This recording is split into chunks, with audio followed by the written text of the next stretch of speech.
Many years ago, in a village called Isimili, there was a family of 5 called the Odinaka family. They had 2 daughters, Uju and Amara, and a son named Somjachi. Their parents, Mr. and Mrs. Odinaka, lived in a modest house, a simple village home. Mr. Odinaka was a well-known bricklayer in the village, while Mrs. Odinaka stayed at home to care for the family. Although she was a full-time housewife, after her husband left for work, she would hang out with neighbors, chatting, gossiping, and laughing until it was in the evening when it's almost time for her husband to return. Though the Odinaka family were poor, but they were able to put food on their table every day. Mr. and Mrs. Odinaka were hopeful and always happy despite their condition, because they believed their lives would improve soon because their children, Amara and Somjachi, were always top of their class. However, Uju was different from her siblings. Even though she was older than Amara, she struggled in school and had to repeat classes, which made her be in a class lower than her younger sister. Why do I always have to teach you the same thing over and over again?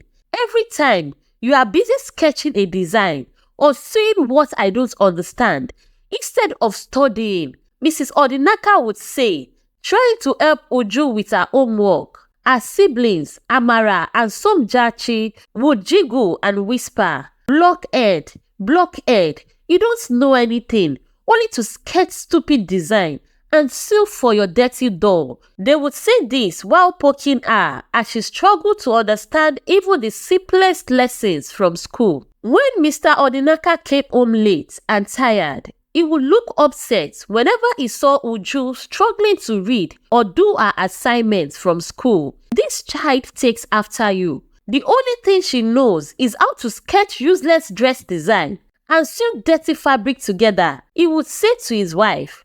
"You know, if I had the money to go to the university, I would have been a lawyer or banker." "Well, don't worry.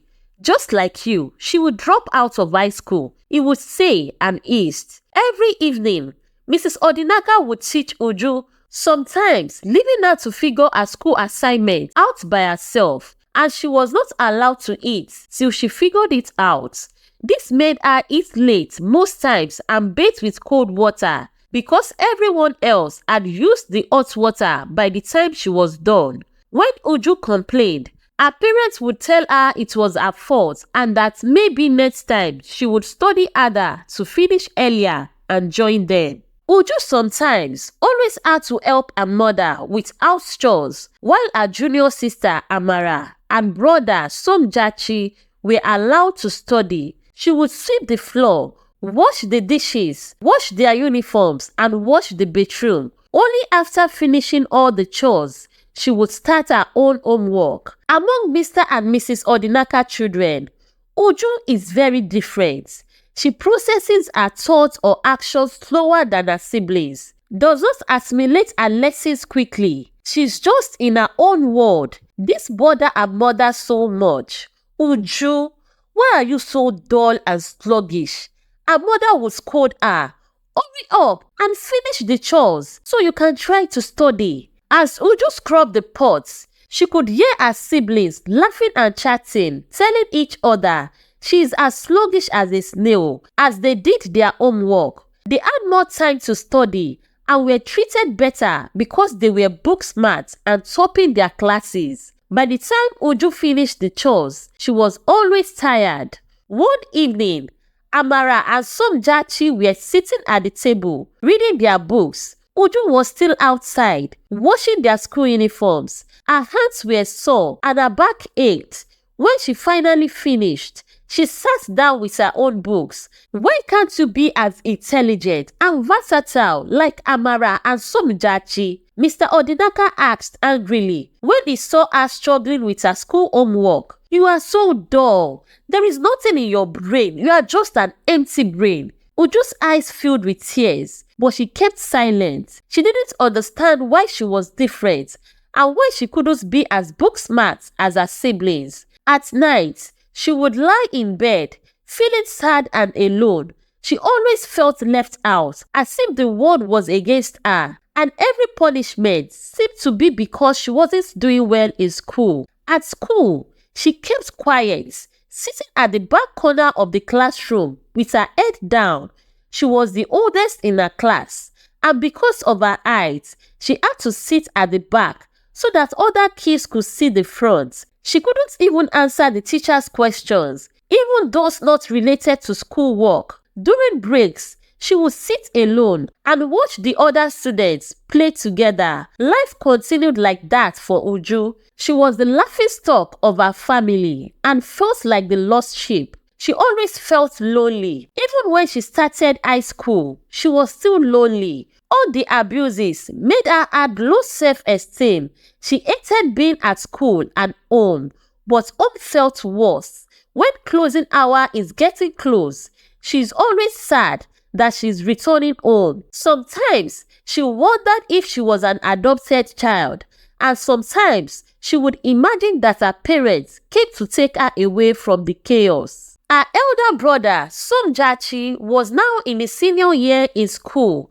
At home, around the dining table, Uju would hear her mother say, "No, Dr. Somjachi, don't touch that. Give those shoes to Uju. She will polish them for you. Remember, next year, you are going to the university to study medicine and you become my doctor. Give the shoes to her. Who knows if that's what she will become? A shoe mender." Since she does not have anything in her brain, Mrs. Odinaka was very proud of Somjachi, and everyone knew he was going to be a doctor. His teachers had already helped him to apply for scholarships, and he had been accepted to many universities. Meanwhile, her mother would say, "Do your job, Joe. It's not like you can use your time for anything better with your blockhead." Despite this, Uju would stay up all night to study for tests and exams, but her results were always among the lowest in her class as usual. Aren't your brother and sister geniuses in this school? The Odinaka are known to be topping their classes. How come you are not like them? Some girls in her class would ask, after the teacher read out her low scores in front of the class, and everyone laughed at Uju. Uju would just look at her score, wondering why she couldn't pass despite studying so hard. At the end of the section, Somjachi passed with flying colors. He received many awards and prizes for being the best in all subjects. He was outstanding among his peers. He was celebrated everywhere, even on national television. Neighbors came to their home to congratulate him and his parents. "Your son had made our village famous. He's a good boy. I celebrate him. May my own children too be like him. You must be very proud of your children," one of the neighbors said.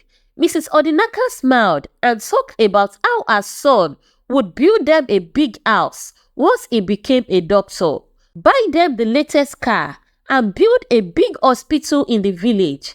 She told this to everyone who cared to listen in the village. Sometimes Mr. Odinaka, being a strict husband, would call out his wife for always telling the neighbors their business, telling her she talks too much, and she would stop for a while. At the beginning of the year, Somjachi went to the city. Every relative, even distant ones, was willing to take him in and help him register for university until he got his accommodation.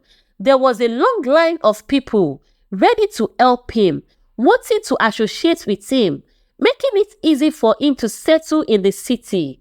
Meanwhile, Amara was next in line, aspiring to become a lawyer.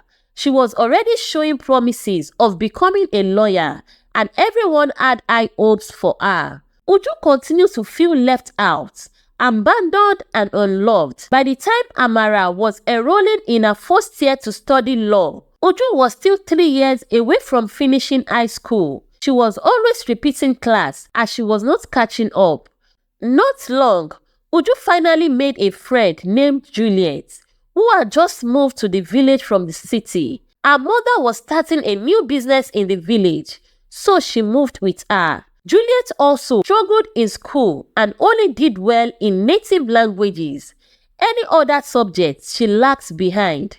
They both sat together, gist together, and always at the bottom of the class. One day, while in school, Juliet stared at Uju as she sketches a dress design in a book. "Oh wow, Uju, what is that you are drawing? That looks really good. I feel like wearing the dress right now. It will look so good on me," Juliet would say, complimenting Uju's craft. Uju just smiled and closed her book. One day, Juliet invited Uju to her home. Juliet's family was well-to-do. Her father owned businesses in the city, and her mother was starting a new business in the village. When Uju entered Juliet's house, she was greeted warmly by Juliet's kind mother. "Oh, Uju, you are the girl my daughter talks about. I've heard so much about you. Thank you for being a friend. You are welcome to our house." "Thank you, ma," Uju said shyly. Juliet showed her mother her failed test scores, and her mother hugged her, telling her to do better next time and study hard. She also promised her a big gift if she do better next time. She then told Juliet her food was ready in the kitchen and left them to go back to her work. "Your mother is very kind. She still hugs and gives you food, even when you don't pass. You are so lucky," Uju said, surprised. Juliet laughed hard. "What do you mean? Must I starve because I failed?" Uju explained that she would not show her parents her test results because they would punish her severely. She then said she had to hurry home to cook. Seeing the seriousness in Uju's eyes and remembering the bruises she had noticed on her body, Juliet hugged her and said, "Uju, my parents know I am only good at languages. I can speak almost 15 languages, and I know I will be an interpreter for tourists or TV stations. I just pick up languages so easily. When I hear or learn it 1 or 2 times, I can speak it well. You too, you have a talent, Uju. You have to find it." "Maybe I don't think I have any talent or anything I'm good at. I am different. I am stupid. I have no talent. My parents were right. I am just useless. A blockhead with empty brain. That is who I am," Uju said, looking away to hide her tears. "I will see you tomorrow." Uju started going home, knowing her mother would scold her for not getting the chores done. When she got home, her mother was already checking the time for her. "You, why are you late?" Uju explained she was at her friend's place. Mrs. Odinaka laughed. "What friend? Are you keeping boys as friends now? I know you have no friends. If I catch anyone with you, that day you will see yourself." At this time, Uju was in a class grade her mother dropped out of school, so she had no one to teach her or put her through her homework. Her mother would only tell her to study after doing the chores. Most times, Mr. Odinaka would come home and find Uju still busy with chores. He would shout and ask why everything was getting done late.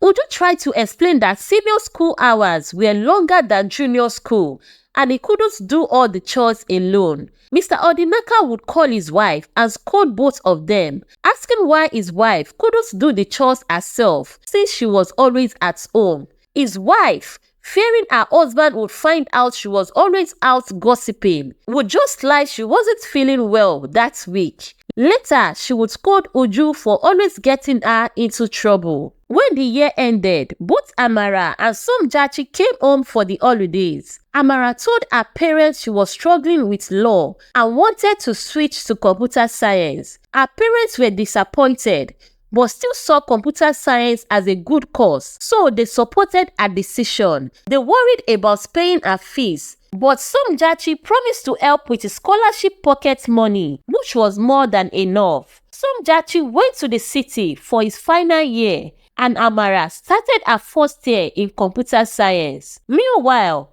Uju failed and had to repeat her class. Another year passed, and Uju failed again. Meanwhile, Somjachi graduated and found an internship in the city, while Amara passed her second year. Mr. and Mrs. Odinaka started making plans for their family, plans to live a good life, demolish their house. They were confident that their son, now a doctor, would soon build them a new one. At the end of his first month as a doctor, Somjachi returned home in a new car. He brought many gifts for his parents and introduced his heavily pregnant fiancée, a pediatrician. Somjachi told his parents he wanted to meet her family and marry her. "So, you mean she's a doctor, like you?" Mr. Odinaka asked. "Daughter-in-law, welcome," Mrs. Odinaka said, but deep down, she wasn't pleased. After Somjachi and his fiancée left, she shared her worries with her husband.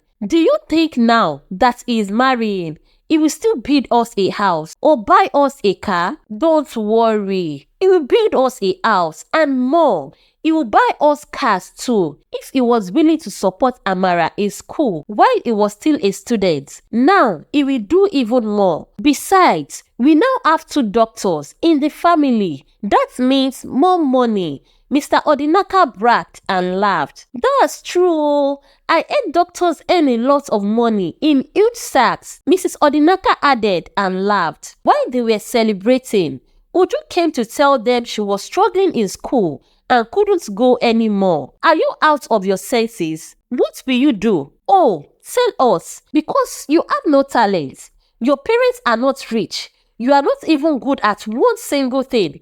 You are just so empty," her mother said with a harsh slap. Her father told her he didn't want to hear another word of it. Uju had no choice but to keep going to school, even though it was tough for her. Her best friend, Juliet, was now in a class ahead, but they still meet during breaks. 2 more years passed and Uju barely passed her final exams. She was left alone, no hope of furthering her education, no hope of learning a skill. She was just home, doing chores from morning till night, while her mother gossiped around the village. Meanwhile, the family was still waiting for Somjachi to build them a new house. "We worked so hard to send you to school, hoping you'll build us a new house and help us live a better life. Do we still have to live like this when our son is a medical doctor, a old doctor?" Mrs. Odinaka often complained to Somjachi when he visited the village.